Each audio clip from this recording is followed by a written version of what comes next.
everybody, welcome back to another lesson. I'm Ryan Medora, and we are here to talk about walking bass lines.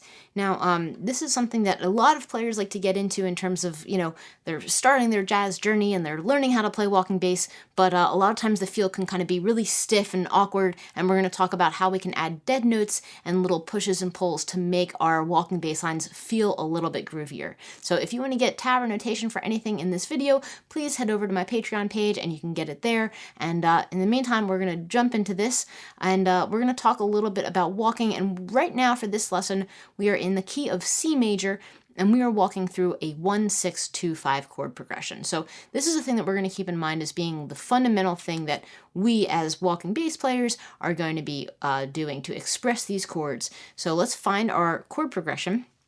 So as I mentioned, we're in the key of C, and I'm kind of just starting here, my third fret on the A string, good old C major, and our 1-6-2-5 is coming from thinking about we're playing in the key of C major, and if we were to go up our scale, we would go 1, 2, 3, 4, 5, 6, and that would bring us to A, and so we could play the A here, here, or here, and all of those are going to be A's, and in particular, this is going to be an A minor chord, so we're going to stick to the diatonic rules here, meaning that the 1 chord is major, the 6th chord, or A, will be minor. We're also going to go next to our 2 chord, which is going to be D, or the 2nd scale degree of the C major scale, which will also be a minor chord.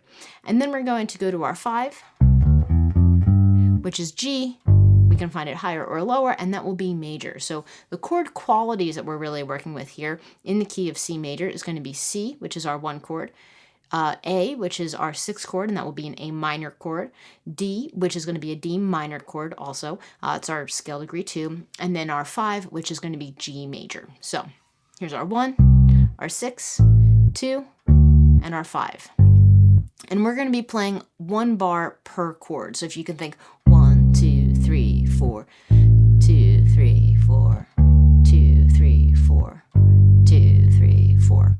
That's the duration that we're going to spend on each chord. And we're going to talk a little bit about playing the beginning steps to walking bass lines, and in particular adding some dead notes, because that's something that makes our quarter note walking feel go from feeling like really stiff to feeling a little bit more excited. So to demonstrate this, I'm just going to start off by playing quarter notes and playing just root notes, 4 notes per chord, and I'm going to not play any dead notes so we can kind of just hear just what this sounds like.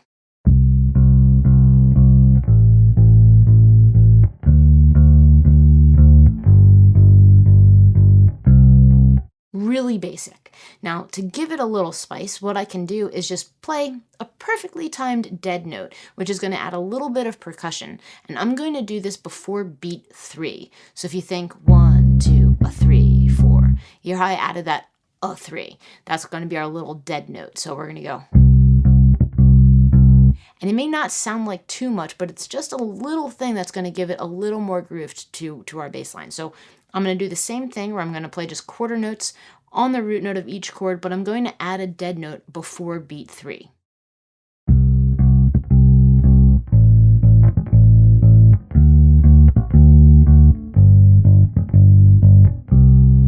Pretty cool. Now we can do the same thing, but we can move that dead note. So now I'm going to play it before beat 1. So you want to think about it as 1, 2, 3, 4, a 1, 2, 3, 4, a 1. And so we'll hear how it sounds if we move our dead note from just before beat 3 to just before beat 1.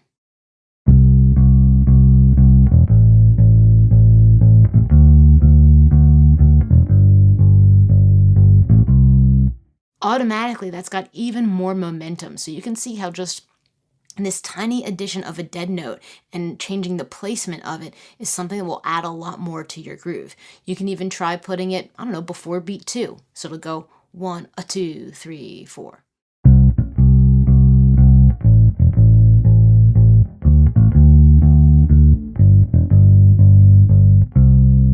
Hey, why don't we even stick it before beat 4, because I think that's the only one we haven't done yet. So now it's going to go 1, 2, 3, a 4, 1.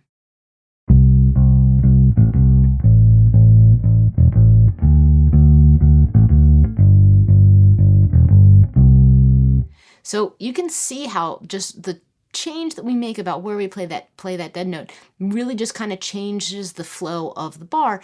And right now, while we're sticking to just root notes, it's still pretty rudimentary in terms of walking bass, but automatically our feel is a little bit better. We're giving that little percussive edge to what we're playing. So it gets really interesting when we kind of like throw in, things like roots and fifths, or if we throw in triads, and then we add dead notes there. So the next thing that you can do as you work through this and you move those dead notes within a bar, and you can try playing roots and fifths and then say like, oh, well, where does it feel right to kind of play a dead note? So maybe this time we'll go and we'll play maybe 2 beats on the root note and then 2 beats on the fifth.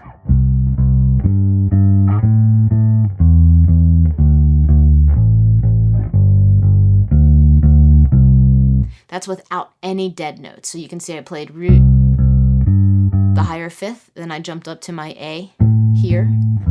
I played the lower fifth of that chord, then I went to my 2 chord, the D, lower fifth there, then I went to my low G, higher fifth off of the G chord, and then I came back to the C.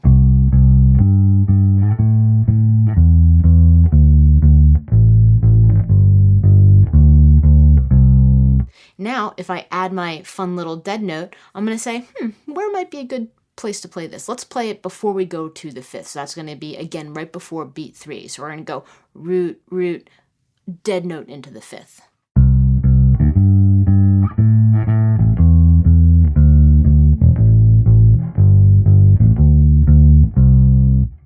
Automatically way cooler, right? We can already feel the sense of groove coming into things. So again, it's all about kind of thinking about how we build that walking line, throwing in dead notes, putting them in different places, and then seeing how that changes the groove. So there's so many more things you can do with this lesson, but this is a great way to get started. So what I recommend doing is heading over to my Patreon page, grabbing the backing track, grabbing the tab and notation for this, and starting to work through just playing a really simple 1-6-2-5 in the key of C and playing with dead notes, adding in your roots and fifths, and moving that dead note around within the bar to build your walking bass groove. So I hope you dug this lesson.